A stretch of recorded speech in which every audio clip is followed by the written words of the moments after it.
Good morning, good afternoon, good evening, wherever you are tuning in from. Welcome back to another video from the Barrett channel.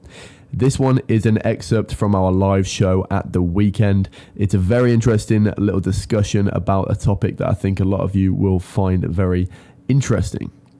I do want to jump in and say that these live shows do stay up on YouTube for 24 hours after they are live streamed.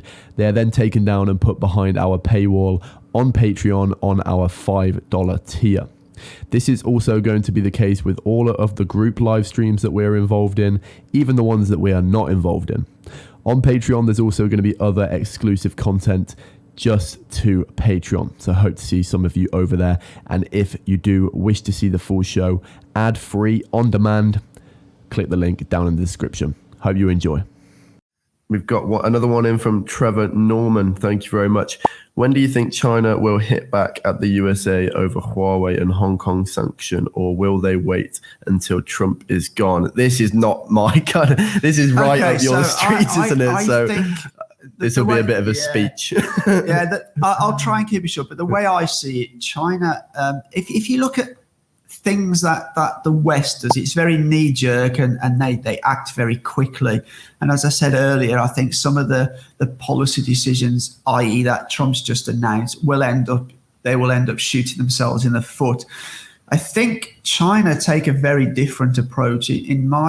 From what I see, they take a very long-term view. They play a game of chess. They do. Absolutely, they do. And I think that, that they're aware of the elections. It's probably thought that there's a good chance that Trump will get re-elected, because maybe better the devil you know than the devil you don't. So I think that China will sit and wait it out, because I think then that Americans will start to see that some of the policies that Trump is enacting will affect them negatively, and then they'll probably turn against Trump. That being said, I think more of the damage that China will do to America is by its own citizens. Citizens in China are very patriotic. And, just take the Huawei thing, for instance. I can cite hundreds and hundreds of people that have left comments in our videos, people I've spoke to. And I can even see it with my own eyes. So I'll give you this stark example. When I remember 5-6 years ago in China, you go to an Apple store, they'd be absolutely ram-packed with people. You'd look at Huawei stores, they'd be relatively empty. People say, oh, Huawei phones, yeah, they're for old people. They're cheap, the quality's not good. Exactly the opposite is now happening. I see far more people in Huawei stores than I now do in Apple stores. Let's just note on that as well. That is for two different reasons. One, Huawei stuff used to be worse than Apple stuff on the whole 5 years ago. However, now it's a lot better in our opinion. And also because people are wanting to move away from buying and supporting American companies and supporting their own Chinese companies. And America will say, oh, you don't give American companies access to the market. But American companies, well, you've got Starbucks, you've got McDonald's, you've got KFC, you've got, there's plenty here. Yeah, it's hard. And that's just in fast food. Yeah. This business, they might be partnerships with Chinese companies. They may be franchises that I don't know for sure. But ultimately, they are American companies. And I think, if Chinese people start, if things really do turn sour and Chinese people start to boycott this is going to massively affect the profits flowing back to the US from these kind of companies.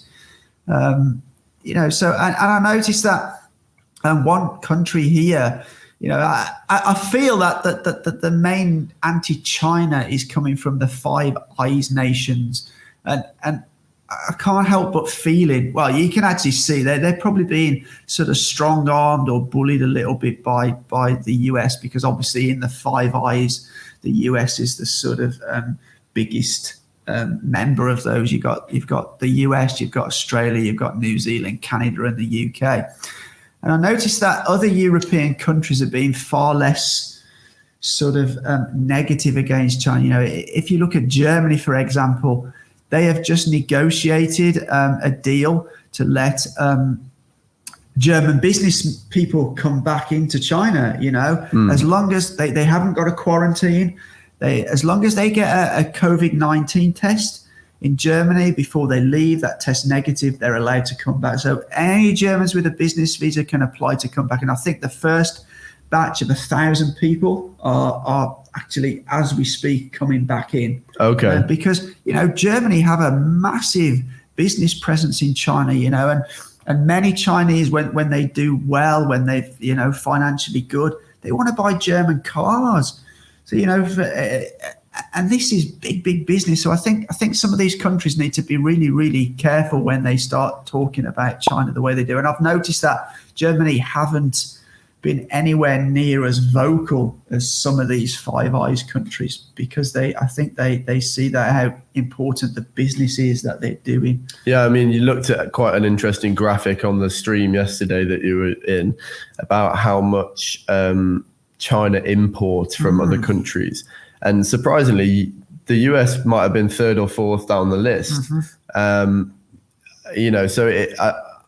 I'm not too keyed up on this, but that tells me that if they're importing a lot less, then they're less reliant in terms of of course, less reliant on imports. But I'm sure they do export a lot as well. So absolutely. I mean, in China, they're a massive importer. They buy huge amounts of stuff. When you've got 1.4 billion people, you have a very, very big market. And I think Australia is starting to see what can happen now. I know many people will say, "Oh, this is retaliation because they were vocal on trying to force an independent investigation into COVID." But if you actually look back at the history, that the barley is retaliation for, I believe, an investigation was done. It was found that Australia were possibly dumping barley at below cost. And the second thing, Australia introduced a lot of tariffs on Chinese steel. So again, it's a bit of a tit for tat. But I can't help thinking that America are sort of cozying up to the US a lot more than they were before. That's my opinion.